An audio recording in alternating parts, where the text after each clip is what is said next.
Well, hello everybody. I hope you're doing very well. Today I am coming to you again from Big Manly Park. If you're wondering why I'm wearing the same clothing, I will often film maybe a couple of videos at a time, and then I'll disperse them throughout the channel. It just saves on time from my end, so yeah. Today I wanted to share a story. I guess I sort of have to speak in code a little bit because of YouTube's guidelines and policies, so I hope you can understand what I am saying. So, around the age of 18, I had an addiction to marijuana. Now, this all stemmed from not having a good relationship with my father, and also from bullying. I got bullied quite a lot in high school and primary school. So the way the school system works, just so you all know, in New Zealand is, because I know it's slightly different in America, is we start off in what's called primary school. That's when we're really young tots, like age 5. And then we go to high school, which is, we call it high school over here.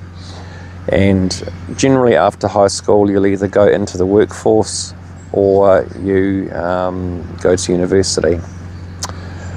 Or maybe you might bum around at mum and dad's for a year or two until you figure out what you're doing. So a combination of being bullied and not having a good relationship with my father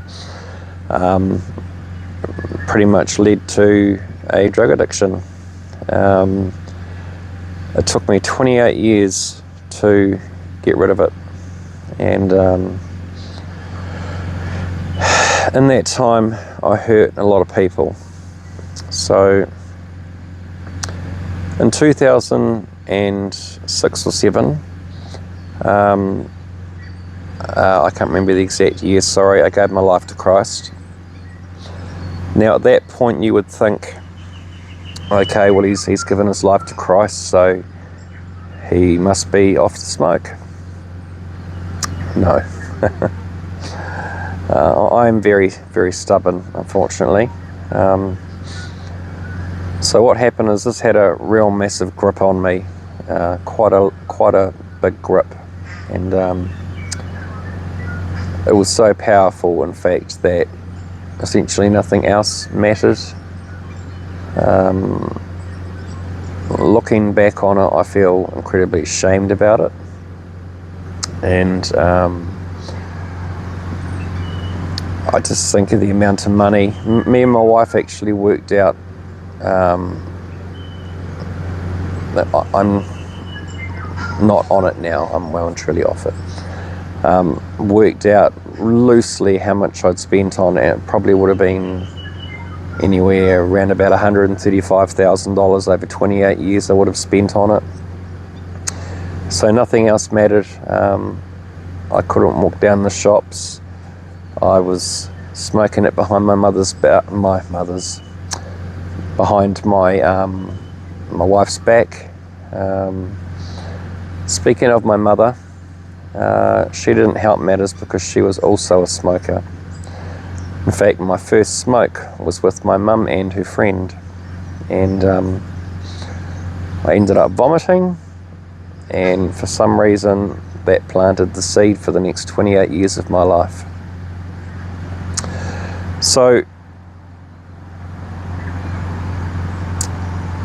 in 2009 I got married to my wife. She had 3 daughters who were young children at the time. They're all adults now, and one of them has children of their own and living in Australia, and I had a daughter around about the same age from a previous relationship, and during that time me and my wife have had a daughter and a son. So I said to my wife, who I met at church, the very church that I will tell you another story about in a minute, and she basically said she wasn't prepared to marry me unless I gave up the weed. So I said, yep, okay, no problem, I can do that. But I didn't. It was a lie. And anyway, things progressed, and 3 years into our marriage, my addiction and my habits and things I were doing was so strong and so consuming that she said, you've got to go. And so she kicked me out. And married for 3 years, separated for 3 years. And that was the hardest 3 years of my life. Now at this point you would think we reconciled. He must have been off the smoke. No. As I said, I'm stubborn. So I'm getting to the God and Jesus part and Christianity part eventually, so just please bear with me. And anyway, that continued, and it continued, and when I couldn't get my fix, I wasn't a very nice person. Not physically, just emotionally, and some of the things I said were just, nothing else mattered.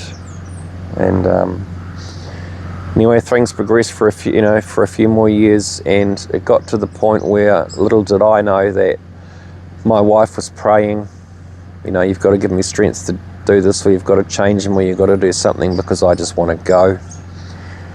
And she would have too. If I hadn't have given up the smoke, she wouldn't be here today. And that's her words. So just to give you an idea of how bad things were, I was going to a large church over here at the time, and I was part of the worship team there as a singer. Now the way things went is we'd have practice on a Thursday. On a Sunday morning we'd have practice, and between the before service practice and service starting there was an hour's break.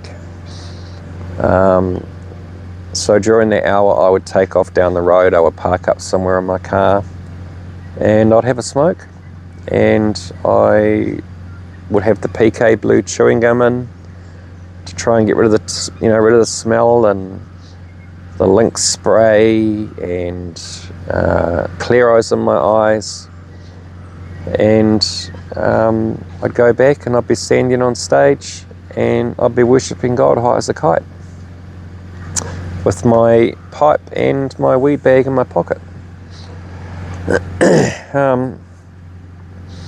And so that's how addicted it was for me. I'd given my life to Christ, but I hadn't fully accepted him at that point. So the time came in 2021. Now keep in mind I was 18 years old when I started smoking this, 18 or 19, and gave my life to Christ in 2006-7, and still smoked the whole way through. Went to several churches. In fact, I'd say a good 3/4 of my Christianity, I was high as a kite in church.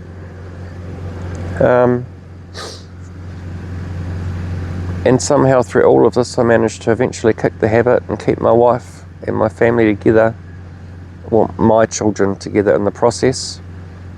My stepchildren don't particularly like me very much. A couple of them we just at the verge of starting to get on, but one of them's just basically said, "No, don't want anything to do with you," and it's made things very difficult in family situations. She won't let her daughter call me granddad or anything like that. She's just wiped me, and it really hurts. It cuts deep, and I deserve every bit of it. It says in the Bible, you reap what you sow. And so the time came in 2021, excuse my voice, I have a cold that I'm just getting over. The time came in 2021, what was that? Acorns falling off trees. I think it's an acorn tree. The time came in 2021 where I was sitting in my garage. I think in America you say garage, don't you? We say garage over here. We shorten it. And I was scraping out the resin from my pipe, and I thought, I don't want to do this anymore. And it had got to the point where I was extremely unhappy. My body was so immune to it that it didn't affect me anymore. And so I decided then and there that was it. I threw everything away. I threw all my utensils, all my smoking paraphernalia, everything away. And I decided that was it then and there. A couple of days had gone by. Might have even been a couple of weeks, I don't know. And I hadn't said anything to my wife because I was too scared that if I said anything to my wife, that I would backslide and disappoint her again, and you know, it was a bit too real. That would mean I was accountable if I said that to her. So I think a couple of weeks went by possibly, and I happened to mention that I haven't had anything to smoke for a couple of weeks. And she sort of did what you would expect. She went, oh, okay, sort of thing. You know, like you could tell she didn't believe a word I was saying. And so it's been 3 years and just over 1 month since that happened. And so the church we're going to now, we've been going to for about maybe 3 years, slightly over 3 years. It was just when we started going there that I had decided to quit. So I guess looking back, at the time it wasn't God saying you're going to lose your wife. It wasn't God saying you have to quit. I was so entrenched in this that none of that resonated with me.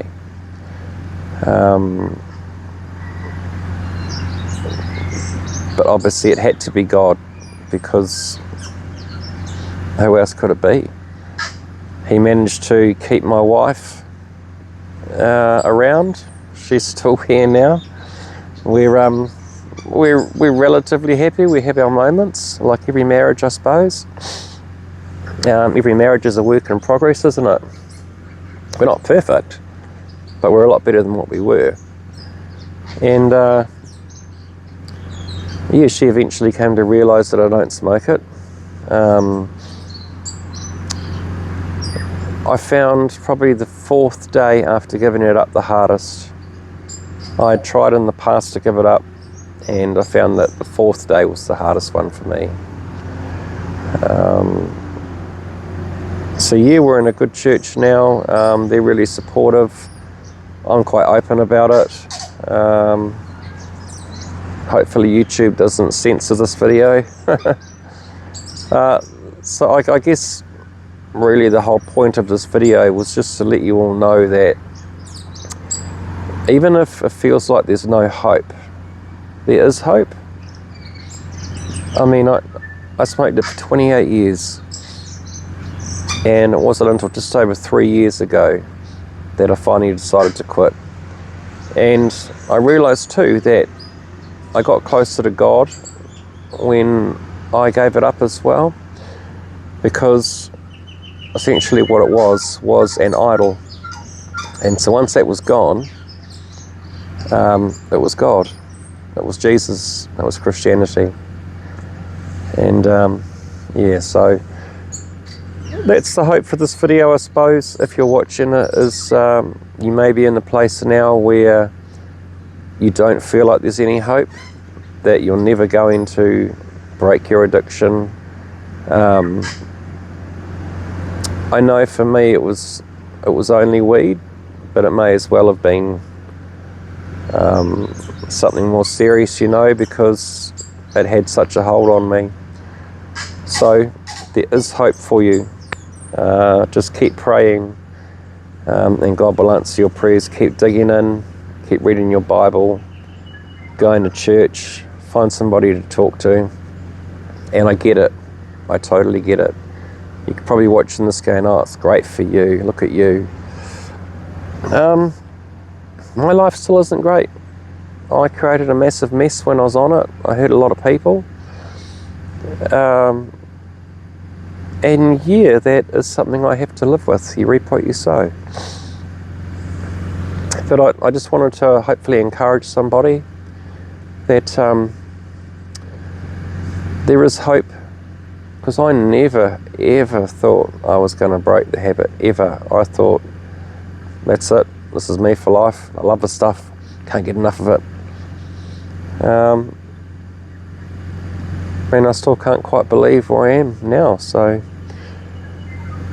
have faith, keep the faith, keep praying, and you will get there. You do have to play your part though. You can't just pray and do nothing. You've got to give God something to work with. So I hope you're encouraged by that, and thank you very much for watching.